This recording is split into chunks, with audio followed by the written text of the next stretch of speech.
o maior império do mundo, visto pelos olhos atuais. A ascensão, a queda,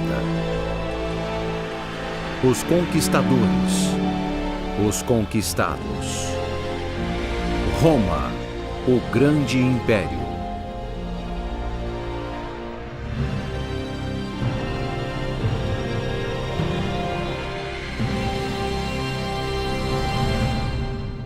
Olá, eu sou Joe Mantegna. Um antigo filósofo disse que todos os caminhos levavam a Roma. Na época, isso era correto. Há 2000 anos, todas as estradas levavam ao império mais poderoso conhecido pelo homem. A história do Império Romano começa com a lendária fundação da cidade por Rômulo e Remo. Continua com nomes como Júlio César, Antônio e Cleópatra, Espartaco e outros, grandes homens que a civilização já vira na época todo o seu brilho, bravura e brutalidade. Hoje, o History Channel e a Logon apresentam a República de Roma. A República de Roma. Distribuído por Logon. Versão brasileira, Sérgio Moreno.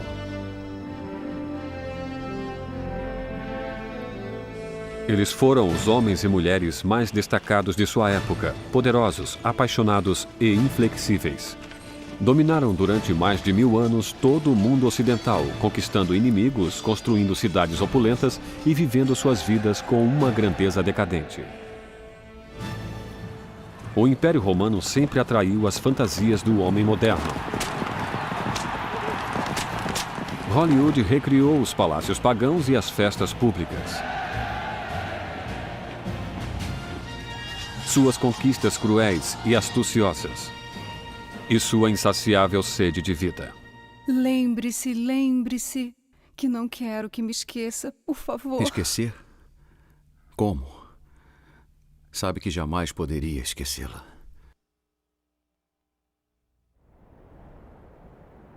O verdadeiro Império Romano jamais poderia repetir-se. A antiga civilização estendia-se por 3 continentes, da Bretanha descendo para o norte da África, atravessando a Europa Ocidental e alcançando partes da Ásia, Oriente Médio e mais além. Foi um império que estabeleceu os padrões para a arquitetura, as leis e o poder militar. Mas foi o povo romano de inúmeros países e culturas que personificou o poder e a glória do próspero império que foi em uma época.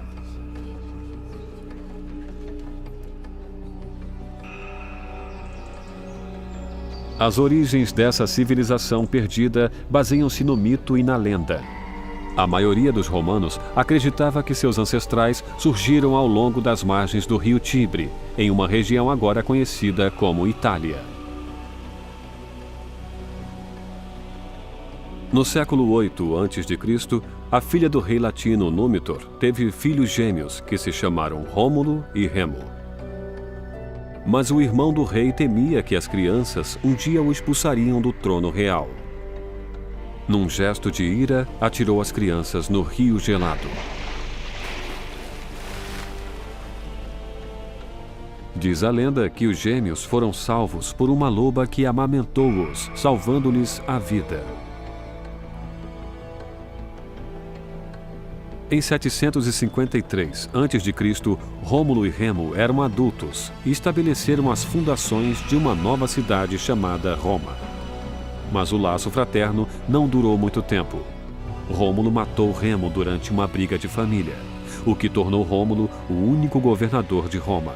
Os seguidores de Rômulo estabeleceram-se em uma das 7 colinas que formavam a nova cidade. Estamos no limite do Palatino com o Capitólio atrás de nós e depois o rio.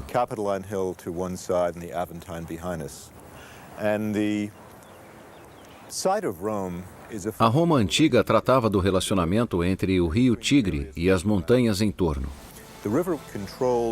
O rio controlava o comércio norte-sul e as colinas formavam uma fortaleza natural, onde o povo se reunia para construir suas comunidades no topo das colinas.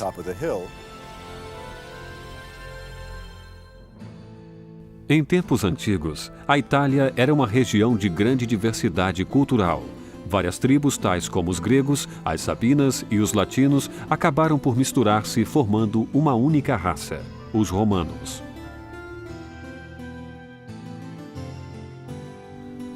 Os primeiros romanos viviam em pequenas comunidades que cresceram, tornando-se cidades-estado. A maior parte desse povo primitivo vivia junto nessas cabanas de palha e eram governados por reis que vinham das famílias mais ricas. Mas 50 anos depois de Rômulo fundar sua cidade, uma tribo em ascensão conquistou as diversas comunidades, tornando-se a monarquia reinante. Eram os etruscos. O povo etrusco era sofisticado, criava pinturas e cerâmicas delicadas. Construía também túmulos elaborados, pois acreditavam na vida eterna depois da morte. Mas os etruscos também eram governadores brutais que lançavam o terror sobre os outros povos romanos. Em 509 a.C., depois de mais de 200 anos de opressão hostil, um grupo de aristocratas romanos expulsou a monarquia etrusca. Em seu lugar, criaram um novo tipo de governo, a República Romana, que viria a crescer muito além dos sonhos mais loucos de qualquer pessoa. Era o surgimento de uma nova era. Os dias dos reis tiranos terminaram. O poder não mais estava nas mãos de uma só pessoa. O novo governo era liderado por 2 cônsules.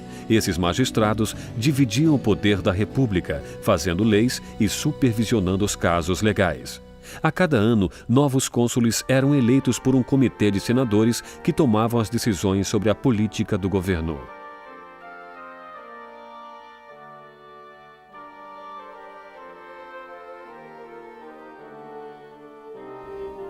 A República Romana tinha 2 classes de cidadãos: os plebeus, o povo romano em geral, composto de mercadores, artesãos, fazendeiros, e os patrícios, a classe de elite que detinha o poder político. A maior parte do que os romanos fizeram não foi planejada.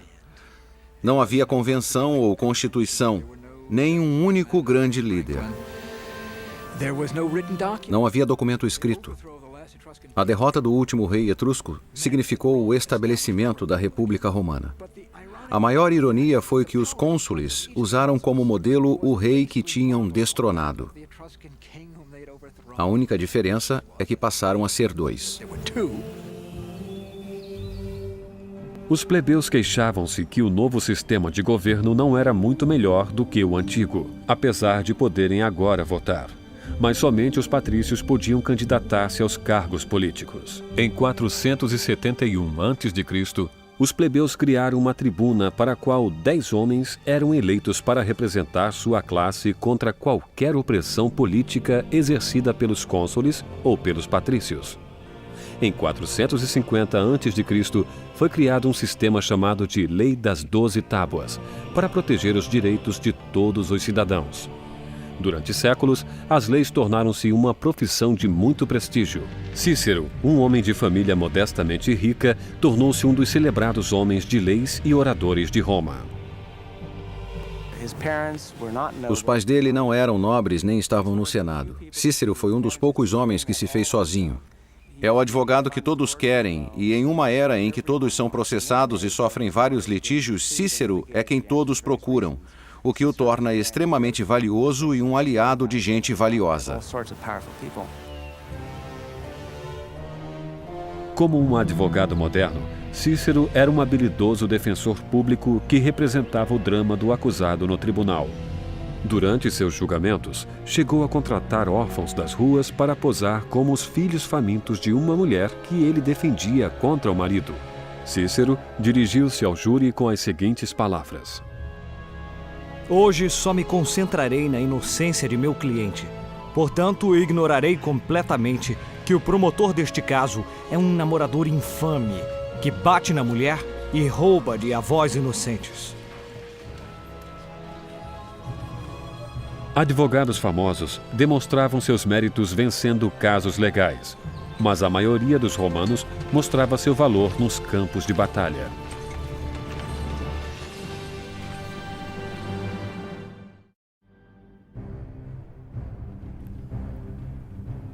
Do século V ao século II a.C., Roma expandira sua influência para além das fronteiras da Itália. Cada cônsul construíra um poderoso exército dividido entre legiões de homens de várias classes. As legiões romanas tornaram-se as máquinas de guerra mais poderosas que o mundo já vira. Em seus ataques iniciais para saquear as riquezas de outros territórios, esses soldados pretendiam romanizar o mundo. Com o tempo, os territórios conquistados tornaram-se províncias romanas. Com a expansão do Império Romano, as províncias são sempre importantes, pois trazem mais despojos. O sistema romano não é conquistar para fazer mais cidadãos romanos e taxá-los, e sim usurpar as províncias de tudo o que elas tenham, e toda essa riqueza termina em Roma. Já no século II a.C., o exército romano tinha conquistado a maior parte da bacia do Mediterrâneo, incluindo a Grécia, partes do norte da África, Espanha, Ásia e o Oriente Médio. Com o passar do tempo, os cônsules passaram a eleger governadores para supervisionar cada província. Mais tarde, a maioria do povo das províncias podia tornar-se cidadão romano. Quando os romanos conquistavam uma área, deixavam que os cidadãos desses locais conquistados participassem controladamente das futuras conquistas romanas. O que os romanos faziam de diferente dos povos do mundo antigo era não cobrar impostos. Em vez disso, pediam os filhos dos povos conquistados. Ou seja, os romanos pediam um certo número de soldados a cada ano para lutar em seu exército sob o comando romano. Mas também permitiam que os povos conquistados participassem do sucesso da guerra e os soldados que voltavam ficavam com os despojos, trazendo nova riqueza à comunidade.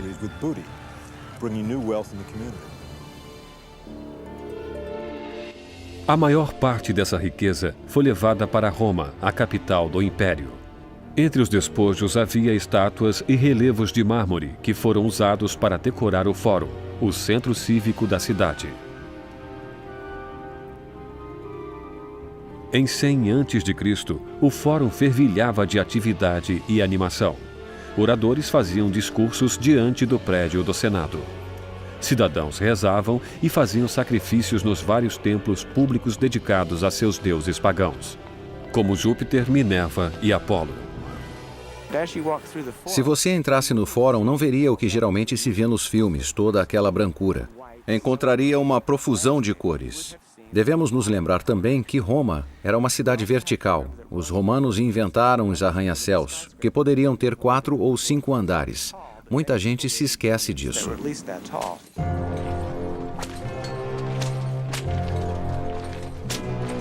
Para construir essas cidades poderosas, Roma precisava de força humana. Então, muitos habitantes das terras conquistadas passavam a ser escravos. Estou diante das pedreiras de Siracusa, uma das maiores do mundo antigo. As pedreiras eram quebradas por golpes de mãos humanas que pertenciam a escravos, naturalmente. Os trabalhos mais perigosos eram feitos somente pelos escravos. Aqui era um lugar onde as pessoas trabalhavam até a morte. Sempre que pensarmos na antiguidade clássica, sempre que pensarmos no que foi produzido nas construções maravilhosas e na literatura, devemos nos lembrar que tudo foi baseado no trabalho escravo. E é apropriado que diante das pedreiras tenhamos um capitel esculpido na pedra para que vejamos a glória arquitetônica do mundo clássico, mas sempre pensemos no trabalho dos escravos.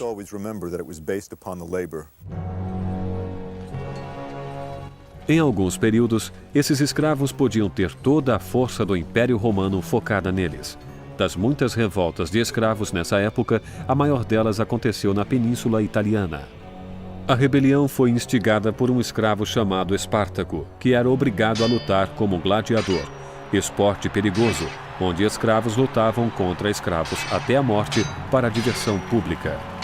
Como não queria mais arriscar a vida na arena como gladiador, Espartaco fugiu e conseguiu reunir dezenas de milhares de escravos para juntar forças com ele. Durante 2 anos, enfrentaram um exército romano, e assaltaram zonas rurais italianas. A revolta do escravo Espartaco foi muito importante para que os romanos pensassem melhor nos escravos.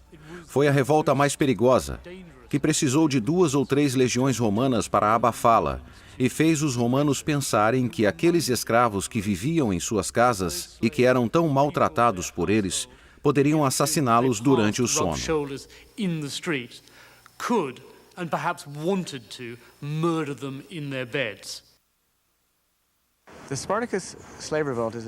A revolta de Espartacus causou um trauma enorme na Roma republicana. É um grande embaraço e humilhação, já que a ideia de escravos derrotando o exército romano parecia impossível. Para salvar as aparências, os cônsules romanos enviaram 2 de seus comandantes mais respeitados para caçar os rebeldes. Crasso, um general bastante rico, e Pompeu, um guerreiro valente, cujas conquistas militares concederam-lhe o título de Pompeu o Grande. Acredito que quando se é chamado de O Grande aos 25 anos de idade, isso definirá o seu caráter para o resto da vida. Ele não tinha a menor paciência com a forma do Senado, não vinha de uma família nobre, por isso precisava que amigos escrevessem para ele, explicando como o Senado funcionava. Em 72 a.C., Crasso, com a ajuda de Pompeu, comandou 40.000 homens para perseguir Espartaco e seus escravos renegados. Dentro de 1 ano, a maioria dos escravos tinha sido encurralada e morta. Mas Espartaco e 6.000 escravos foram aprisionados e crucificados. As cruzes percorriam quilômetros da Via Ápia, a principal estrada romana. A crucificação era uma forma comum de execução na antiguidade.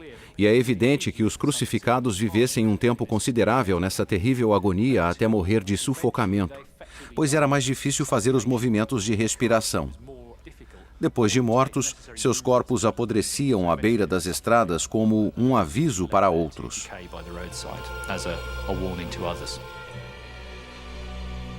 A revolta de Espartaco marcou a última guerra épica de escravos do mundo antigo. Crasso e Pompeu foram nomeados cônsules em Roma. Sua vitória concedeu-lhes um enorme controle do Senado. Mas com o tempo, Pompeu e Crasso perderiam seu poder para um homem que dominaria todo o mundo romano. No século I a.C., o Império Romano veria o surgimento de um dos maiores de seus líderes.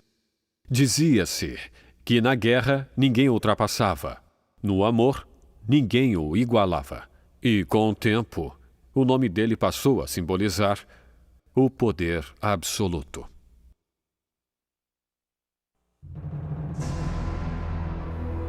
Seu nome de nascimento era Caio Júlio César. Seria conhecido como ditador do mundo mediterrâneo. Nasceu de uma família patrícia em 100 a.C. Seus pais eram disciplinadores severos que batiam frequentemente em seu filho para torná-lo um homem de verdade. César tornou-se um homem alto e musculoso, com nervos de aço. Sua vaidade física era abertamente expressa, assim como sua vontade insaciável de vencer. Com 18 anos, César alistou-se no exército e rapidamente alcançou a patente de comandante militar. Estava determinado a deixar sua marca em Roma e no mundo. Júlio César era guiado pela ambição pura e simples.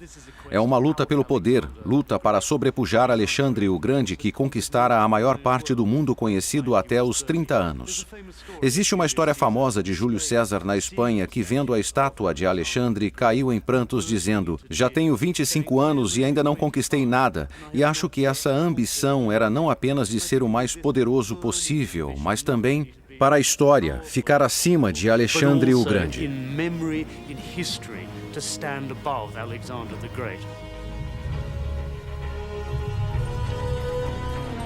Júlio César exigia lealdade sem limites de seus soldados, que eram regiamente pagos por seus serviços. A primeira conquista militar de César foi capturar a Espanha em 61 a.C. Suas táticas brutais no campo de batalha tornaram-no uma ameaça perigosa ao Senado em Roma. Os senadores republicanos recompensaram César, ainda que com relutância, elegendo-o como um dos cônsulos de Roma. Mas nem mesmo esse posto o satisfez. César queria ainda mais controle sobre o Senado, o qual considerava um senhor da guerra sedento de poder. Em 60 a.C., César pedia aos cônsules anteriores, Pompeu e Crasso, para formar uma liderança tripla para a República. Com o dinheiro de Crasso e a influência militar de Pompeu, César poderia vencer toda a oposição dos senadores. Os 3 homens criaram o primeiro triunvirato romano. César selou o tratado permitindo que Pompeu se casasse com sua filha Júlia. César mostrou ser tão astuto na arena política quanto era no campo de batalha.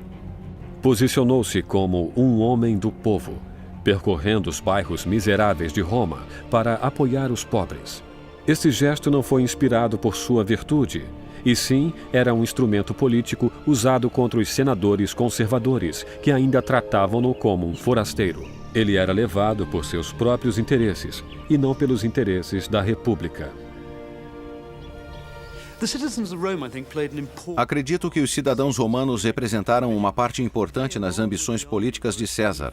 Juntamente com o exército, representaram um elemento significativo na formação da base de seu poder. César sempre teve a certeza de que queria o apoio dos romanos e também de que estariam sempre do seu lado. Despendeu sempre um esforço considerável com certa frequência, organizando violentas demonstrações das multidões e garantindo que a cidade de Roma sempre o apoiaria.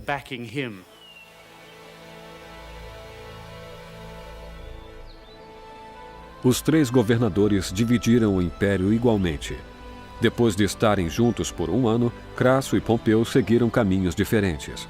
Mas César usava agora sua influência política para fazer o que queria. Subornou os novos cônsules para que lhe dessem um exército grande o suficiente para conquistar toda a região, a França da atualidade. E durante 9 anos, de 58 a 50 a.C., chefiou várias legiões, invadindo a Gália, destruindo a oposição. Pelo caminho, César e seu exército tornaram-se extremamente ricos, tirando todas as riquezas da Gália. Mas o tributo em sofrimento humano era enorme. César foi responsável pela morte ou pela escravidão de mais de 1 milhão de pessoas. Os romanos nunca foram fáceis com inimigos derrotados, mas César sobrepujou-os. E se vemos César como um dos grandes homens da história, temos também que considerá-los um dos maiores assassinos. A conquista da Gália por César foi outro momento decisivo na história romana. Tinha ele, então, o exército e a riqueza tirada dos espólios de guerra para derrotar qualquer um que se opusesse a ele, inclusive seus antigos parceiros, Crasso e Pompeu, que invejavam seu sucesso. Crasso foi morto na Batalha de Carras, lutando contra os partas. Sua cabeça foi em seguida usada em uma peça grega por um rei partano. Em Roma, os 2 novos cônsules, no ano de 50 a.C., foram hostis a César. Pompeu chegou a distanciar-se dele, apoiando seus adversários no Senado. A crise surgiu por volta de 49, quando César quis voltar a Roma para concorrer ao Senado mais uma vez e seus oponentes não permitiram devido à sua ausência. Ele afirmou que aquilo era uma negação de seus direitos. E em 49 invadiu a Itália. César declarou guerra civil a Roma. Seguiu com suas legiões até o Rubicão, rio que separava a Itália da Gália. Lá, César dirigiu-se a seus homens. Aceitemos isto como um sinal dos deuses. E vamos seguir seu chamado como vingança contra nossos inimigos traiçoeiros. A sorte está lançada.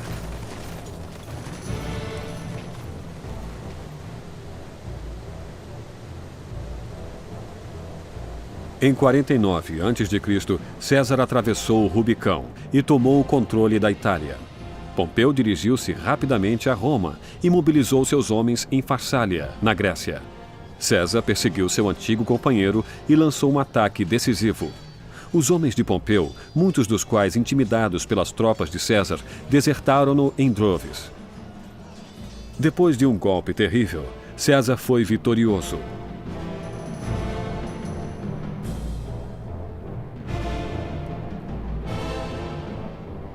Pompeu, que sobrevivera ao banho de sangue, rapidamente fugiu para o Egito com César em seu encalço.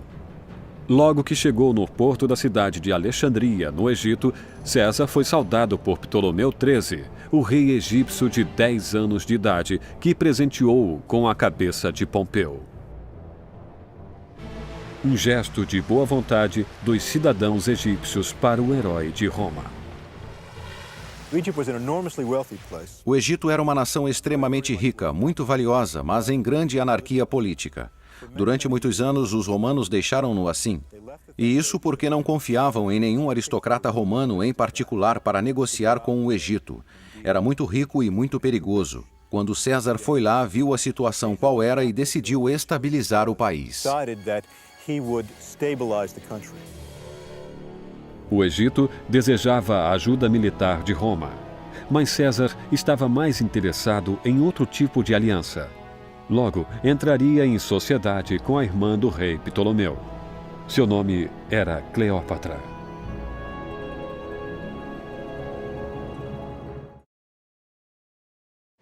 Em 51 a.C., Júlio César encontrou-se no meio de uma rixa familiar. O rei egípcio Ptolomeu XII tinha deixado o trono para seu filho Ptolomeu XIII e sua filha Cleópatra, de 18 anos. Dos dois governadores, Cleópatra era mais capaz. Era uma mulher inteligente e muito instruída para a sua época, e sentia-se perfeitamente confortável na companhia de homens poderosos.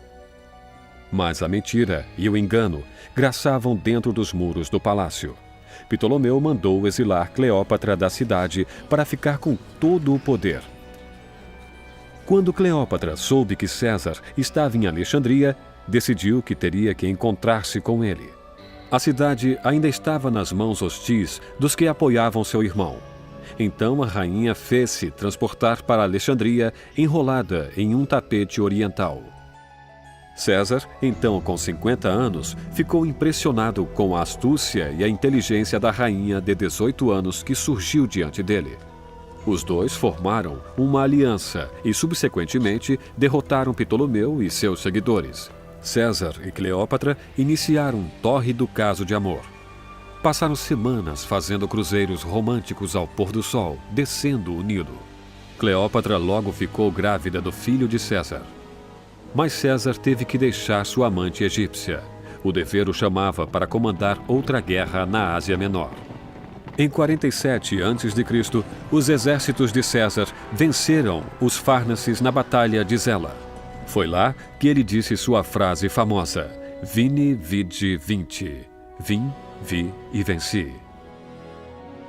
Em 46 a.C., César entrou de novo em Roma em triunfo. Cleópatra e seu filho, a quem ela deu o nome de Cesário, acompanharam-no. O povo romano proclamou o herói de 54 anos como ditador de Roma, um posto que os cidadãos votavam somente em tempos de guerra civil ou outra crise política. Enquanto César estava sendo homenageado, sua nova amante Cleópatra era olhada com desconfiança. Cleópatra era vista como uma ameaça à sociedade romana porque era oposta a tudo o que era decente para uma romana. Era conhecida por sua libertinagem e práticas sexuais. Era como se a matrona romana, sólida em seu lar romano, fosse ameaçada por essa sereia oriental. Cleópatra era uma notícia ruim.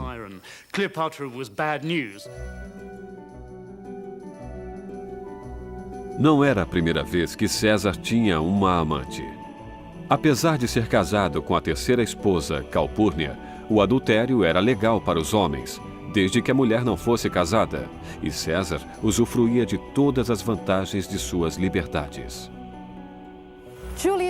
Júlio César, além de ser um grande político, um grande militar e um grande administrador, parece também ter sido um grande mulherengo. Sua reputação com as mulheres era tão grande que, em seus últimos dias, havia uma proposta para que César tivesse o direito de ter relacionamento sexual com qualquer mulher que escolhesse, com quantas quisesse. E isto, mesmo podendo não ser verdade, é um reflexo da reputação de César. Acho que César deve ter sido um homem muito sensual. Existe uma história de que, quando estava em campanha, quando entravam em uma cidade, os soldados cantavam "Homens, tranquem suas mulheres, pois César está chegando". Acredito que um homem com um poder tão extraordinário quanto César é uma proposta atraente para muitas mulheres.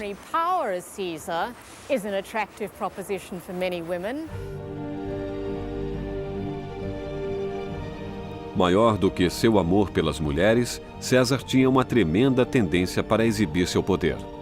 Ignorando a aprovação do Senado, lançou vários programas de reformas, inclusive o cancelamento das dívidas dos fazendeiros. Intelectual e visionário, instituiu também o calendário juliano com 365 e um quarto de dias. O mês de julho foi uma homenagem a si próprio. As classes mais desprivilegiadas de Roma aplaudiam seus esforços para melhorar suas vidas. Para elas, nada do que ele fazia era errado. Em 45 a.C., em uma demonstração de gratidão sem precedentes, os cidadãos romanos votaram para que César fosse nomeado ditador por toda a sua vida. César passou a ser então uma ameaça maior para o antigo formato romano, principalmente para os senadores, que temiam por ele estar com muito poder em mãos. Acredito que César tenha sido um grande político e parlamentar. Parece não existir outro como ele na história. Mas quando tornou-se ditador, deve ter havido uma mudança em sua personalidade que imagino acontecer com um homem que atinge tanta glória e magnitude que começa a subestimar instituições como o Senado e a República, pensando talvez que seja melhor que eles. O uso discriminado do poder exibido por César acabaria causando-lhe dano. Um grupo de senadores, liderado por Cássio e o melhor amigo de César, Bruto, planejaram acabar com ele. A esposa de César, Calpurnia, prevenira-o quanto a um sonho que tivera em que o vira assassinado, mas ele ignorou seu aviso.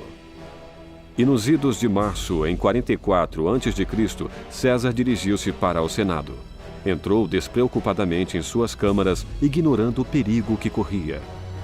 E, subitamente, os assassinos atacaram. Um grupo de senadores esfaqueou César repetidamente com suas adagas. O ato violento foi apavorante e brutal. Depois de suportar 27 golpes fatais, César finalmente cobriu o rosto com sua toga para que ninguém o visse morrer. A notícia da morte de César provocou caos nas ruas de Roma. Os assassinos saíram das câmaras do Senado gritando liberdade. Mas muitos dos seguidores de César ficaram revoltados com aquele crime. Marco Antônio, representante de César na época, fez um discurso emocionado diante do povo romano, apelando para que dessem um funeral público a um líder caído. O discurso de Marco Antônio foi tal que a multidão, quando viu o corpo de César assassinado, carregou-o e decidiu cremá-lo eles mesmos. Então levaram seu corpo para a outra ponta do fórum e cremaram-no ali mesmo. Logo depois, um culto popular foi crescendo em torno do local onde o corpo fora cremado. Foi elevado um monumento.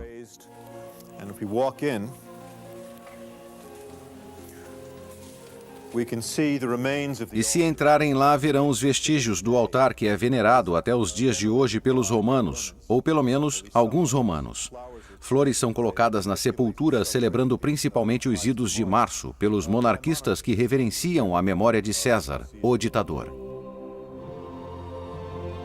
Na morte, César tornou-se um ícone romano, apesar de seus detratores.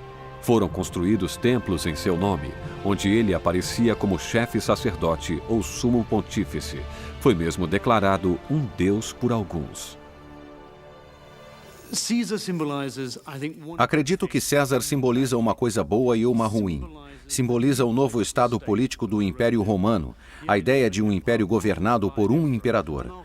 E então todos os imperadores até Justiniano denominaram-se César, e Júlio César tornou-se algo que também é uma ameaça aos imperadores romanos subsequentes. Lembram-se de que na luta para tornar-se um monarca, Júlio César foi brutalmente assassinado. Essa imagem paira como uma nuvem negra sobre os imperadores nos 6 séculos que se seguem. César ajudou a romanizar o mundo, mas também deixou a República Romana em desordem. A insurreição dentro do Senado causou uma paralisação no governo.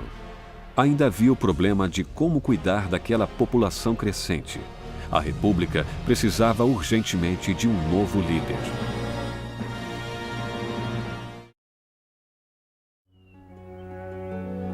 Em meio ao caos que acompanhou o assassinato de Júlio César em 44 a.C., toda Roma estava ansiosa para descobrir quem poderia ser seu sucessor. Cleópatra teve o único filho de César, Cesário. Marco Antônio, o assistente de César, apresentou-se como seu herdeiro de direito. Mas até na morte, César manejava a política romana. Em seu testamento, adotava póstumamente o neto de sua irmã. O desconhecido Caio Otávio, de 19 anos, seria o herdeiro dos bens de César e de Roma. Ele só descobre que é adotado quando César é assassinado e está no testamento. Foi preciso muita coragem para reclamar em Roma sua herança. Mas ele foi e imediatamente começou a fazer politicagem e a insinuar-se com as tropas, fazendo um jogo duplo contra Marco Antônio por um lado e contra os conservadores por outro. Portanto, vemos Otávio, que começou sua carreira como um jovem demagogo usando apenas um nome para controlar o exército. Otávio, mais conhecido como Otaviano, era um adolescente fraco e mimado, muito inexperiente quanto a assuntos do governo. Teve que enfrentar imediatamente a oposição de Marco Antônio, um impetuoso comandante militar que provara sua lealdade a César em várias batalhas importantes. Mas Antônio também possuía um lado inquieto. Antônio tinha uma grande reputação de uma vida agitada, de gostar de orgias, bebidas, todas as violências noturnas, atividades sexuais tanto com homens quanto com mulheres. O grande orador político Cícero atacou violentamente Antônio contra todos os aspectos de sua vida privada e pública, chamando-o de garoto bêbado, lixo levado pelo sexo. Em uma reunião política pela manhã, Antônio estava tão bêbado e de ressaca pelos excessos extraordinários da noite anterior que foi ainda bêbado à reunião e, não resistindo, vomitou em sua toga no meio dela.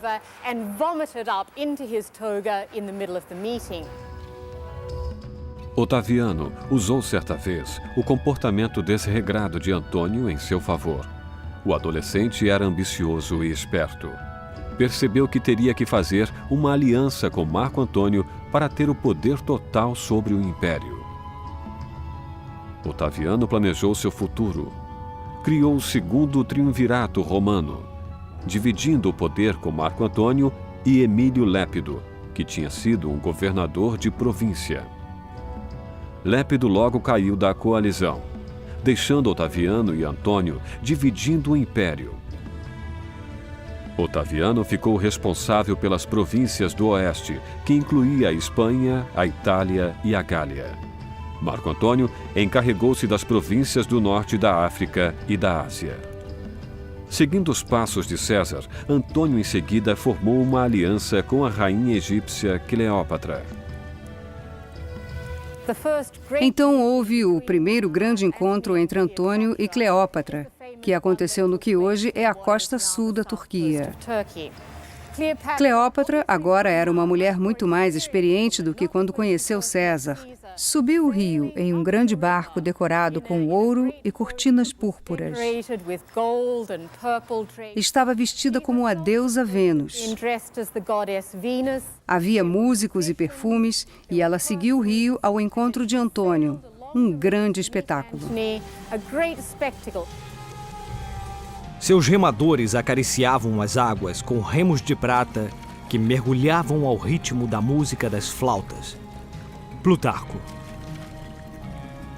Cleópatra já não chorava a perda de Júlio César. A rainha egípcia apaixonou-se loucamente pelo ambicioso Marco Antônio. Com seu relacionamento com Júlio César, Cleópatra aprendeu não somente sobre o amor, mas também a manipular poderosos generais romanos. Aprendeu um catálogo de exercícios sexuais e políticos que fizeram com que conquistasse Marco Antônio. Naturalmente, essas coisas são bilaterais e o fato importante sobre Júlio César, Marco Antônio e Cleópatra é que sabiam exatamente o que estavam fazendo. Se apaixonavam ou se iam para a cama juntos, sabiam o que faziam. Foram relacionamentos entre indivíduos poderosos que conheciam bem o jogo.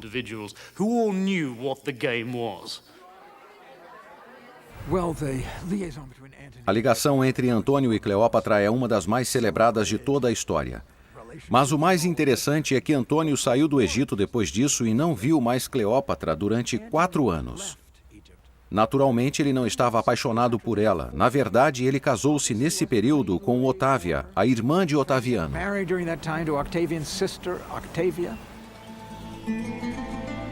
Marco Antônio tinha a esperança de que seu casamento com Otávia garantisse a lealdade de Otaviano. Mas Antônio deixou a esposa e voltou para Alexandria para selar um acordo político com Cleópatra. Os dois amantes planejaram afastar o jovem Otaviano e governar o mundo ocidental juntos. No entanto, essa parceria deu a Otaviano a oportunidade que ele estava esperando. Espalhou então uma campanha de propaganda sem piedade. Disse que Cleópatra lançara um encanto sobre Marco Antônio, que os dois amantes passavam tempo em grandes banquetes e orgias, que Marco Antônio desejava dar a ela metade do mundo romano. A campanha de Otaviano funcionou. Os cidadãos romanos apoiariam sua decisão de declarar guerra a Antônio e Cleópatra. Na Batalha do Átio, em 31 a.C., os militares de Otaviano derrotaram os navios de Antônio e Cleópatra no mar Mediterrâneo. Os dois amantes conseguiram escapar incólumes da batalha naval e retiraram-se para o Egito.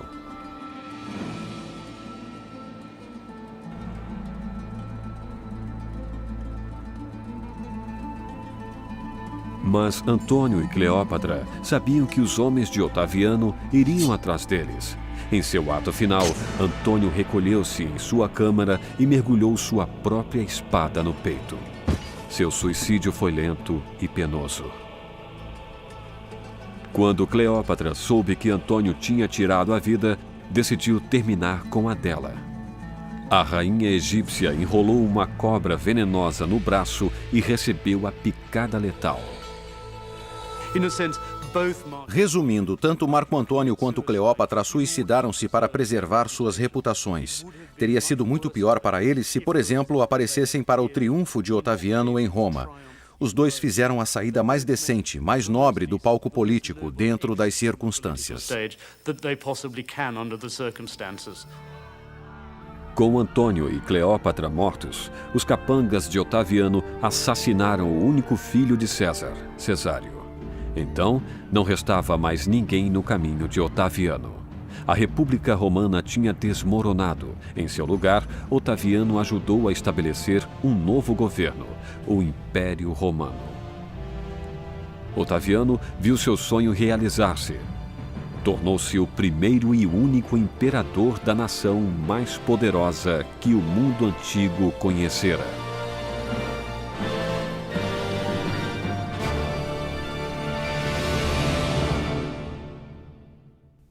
Otaviano subiu ao trono de Roma em um momento dramático.